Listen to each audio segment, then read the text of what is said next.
실베스터 스텔론은 한 번도 쉬운 인생을 살아본 적이 없었다. 태어날 때부터 말 그대로 세상에 버림받은 아이였다. 그가 태어난 날 어머니는 고통으로 몸을 비틀었다. 하지만 병원비가 없어 응급 진료도 받을 수 없었다. 값싼 공공병원의 의사는 급하게 산도를 집게로 벌렸고 그 순간 스텔론의 얼굴 신경은 파열됐다. 그는 태어나자마자 표정이 삐뚤어진 아이가 되었다. 얼굴이 마비된 아이, 말을 어눌하게 하는 아이. 누구도 그 아이를 특별하다고 말하지 않았다. 오히려 이상하다고 불렀다. 학교에서도 마찬가지였다. 선생님은 처음 보는 아이에게 이렇게 말했다. 얘는 특별반이야. 그냥 조용히 지내게 두렴. 아이들은 뒤에서 따라했다.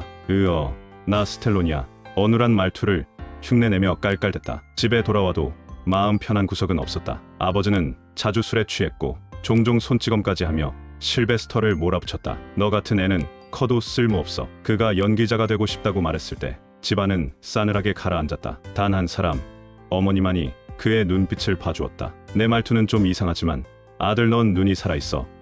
어머니의 그 말 한마디가 실베스터의 가슴에 평생 불씨로 남았다. 하지만 가난과 냉소는 그를 계속 따라다녔다. 20대가 되어 할리우드로 향했을 때 그는 희망 대신 굶주림을 만났다. 오디션에 떨어지는 건 이제 익숙했고 몇 달째 전기세를 내지 못한 방 안에선 밤마다 촛불을 켰다. 식료품 가게에선 공짜 시식 코너에서 과자를 몰래 집어먹고 사흘 연속 아무것도 먹지 못했을 땐 물로 배를 채웠다. 그의 유일한 가족, 반려견 버처커스조차 굶어갔다. 마른 갈비뼈가 드러난 강아지를 보며 그는 죄책감에 괴로워했다. 그리고 어느 날 결국 그는 결심했다. 강아지를 팔겠다고. 거리의 한 남자에게 버처커스를 $50에 팔고 돌아오는 길 그는 길가에 주저앉아 한참을 울었다. 미안해. 버처커스 나중에 꼭 데리러 갈게. 그 약속을 그는 평생 간직했다. 그러던 어느 날 텔레비전에서 우연히 본 장면이 그를 깨운다. 무하마드 알리와 무명의 복서 척 웨프너. 아무도 이길 거라 생각지 않았던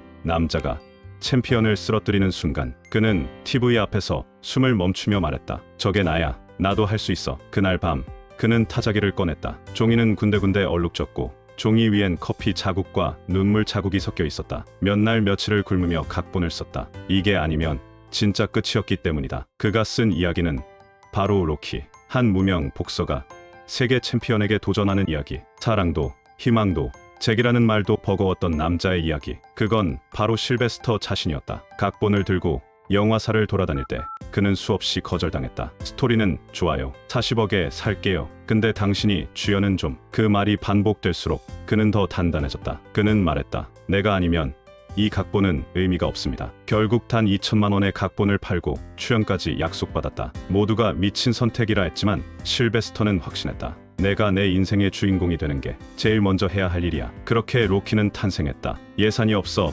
텅 빈 스케이트장에서 찍은 데이트씬, 허락 없이 새벽에 찍은 계단 러닝씬, 한 마리 칠면조로 10번 넘게 리허설한 씬까지 모든 장면이 불가능한 환경 속에서의 투지로 빛났다. 로키는 전 세계 박스오피스를 휩쓸었고 아카데미에서 작품상까지 수상했다. 그리고 그는 버처커스를 찾아갔다. 그 개를 판 남자는 비웃듯 말했다. $3,000 아니면 영화에 출연시켜줘. 텔로는 그렇게 했다. 버처커스를 안고 돌아오는 길 그는 조용히 중얼거렸다. 이제 다시는 널 놓치지 않을게. 하지만 그 이후는 꽃길만은 아니었다. 로키로 전 세계의 스포트라이트를 받은 그였지만 뒤따른 두 편의 영화는 처참히 무너졌다. 카메라 앞에선 그의 연기는 여전히 진심이었지만 사람들의 시선은 차가웠다. 한 방이면 됐잖아. 텔로는 끝났어. 언론은 그를 하루살이 스타로 치부했고 한때 영웅을 조롱거리로 만들기 시작했다. 당시 그는 인터뷰 도중 무표정하게 한마디를 내뱉는다. 사람들은 성공한 사람보다 실패한 사람을 더 오래 기억하죠. 그래서 전 잊히기 전에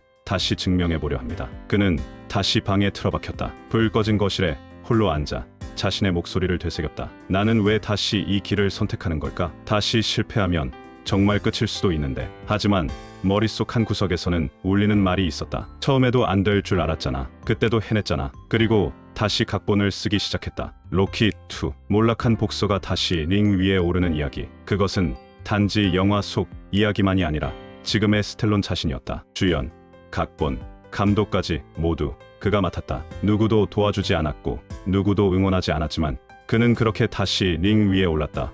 결과는 흥행, 대성공. 속편 역사상 이례적인 흥행이었고 그는 세상에 이렇게 말한다. 나는 운이 아니라 실력입니다. 그의 시선은 다시 정면을 바라보고 있었다. 사람들의 박수가 다시 들려왔다. 하지만 그는 이번엔 박수에 취하지 않았다. 그 다음 그는 또 한편의 전설을 꺼내든다.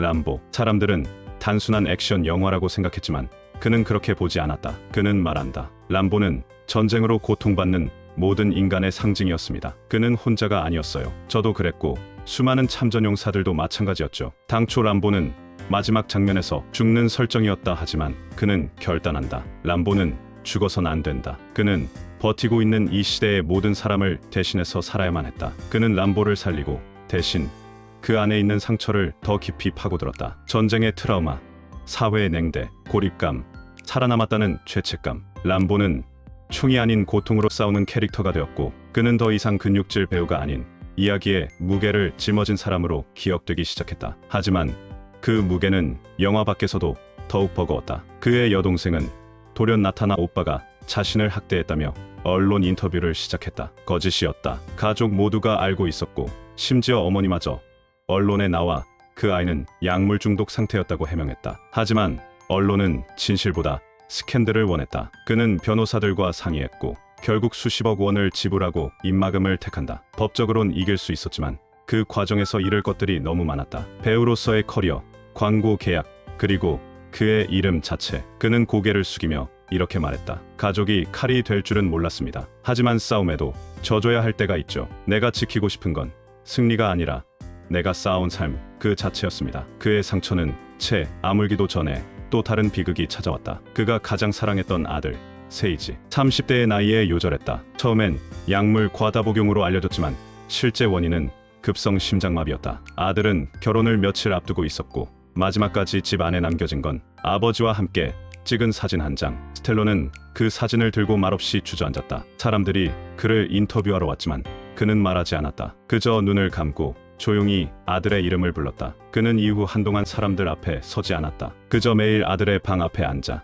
아무 말 없이 시간을 보냈다. 그 고통 속에서도 그는 아버지로서의 사명을 놓지 않았다. 둘째 아들은 어릴 때 자폐 판정을 받았다. 그는 최상의 치료사, 환경, 프로그램을 붙이며 아이가 세상과 이어질 수 있도록 밤낮 없이 노력했다. 카메라 앞의 연기보다 아이와 소통하는 눈빛 하나가 더 어려웠어요. 하지만 그 아이가 미소 지을 때 난 세상의 모든 트로피를 받은 기분이었어요. 그리고 그는 딸 셋을 키우며 다른 방식의 교육을 했다. 성공보다 중요한 것은 정체성이라며 말한다. 너희는 내 딸이기 전에 너희 자신이 되어야 한다. 나는 너희에게 스텔론이라는 이름을 주는 게 아니라 세상을 이겨내는 철학을 주고 싶다. 그 딸들은 각자의 길을 스스로 개척했고 전 세계 팬을 가진 영향력 있는 인물로 성장했다. 결혼 생활 25년, 아내는 결국 이혼을 신청했다. 그는 팔에 새겨진 아내 얼굴 문신을 강아지로 덮었다. 사람들은 그들의 끝을 이야기했다. 끝났네. 25년이면 잘한 거지. 하지만 한 달 뒤 그는 아내와 다시 손을 맞잡는다. 그리고 말했다. 벼랑 끝에 서보면 진짜 중요한 게 보여요. 돈도 명예도 명성도 아닌 같이 나이 들어줄 사람이 필요하다는 거려. 그들은 재결합했고 지금은 가족들과 함께 더 패밀리 스텔론이라는 리얼리티 프로그램을 찍으며 사람들과 진짜 인생의 장면들을 나누고 있다. 카메라 밖에서도 그는 여전히 싸우고 있다. 하지만 이제의 싸움은 명예를 위한 것도 이름을 위한 것도 아니다. 이제 그가 싸우는 무대는 사람들의 마음속이다. 지쳐있는 이들에게, 쓰러진 이들에게 버텨내는 법을 알려주기 위해서. 그는 다시 말한다. 얼마나 세게 때릴 수 있느냐가 아니라 얼마나 세게 맞고도 버틸 수 있느냐. 그게 인생입니다. 지금 당신은 인생 몇 라운드에 있습니까? 혹시 쓰러져 있다면 괜찮습니다. 한 번만 더 일어나면 됩니다. 그게 당신 인생의 한 방이 될 수 있으니까요. 이 이야기가 당신의 다음 라운드를 위한 목소리가 되길 바랍니다.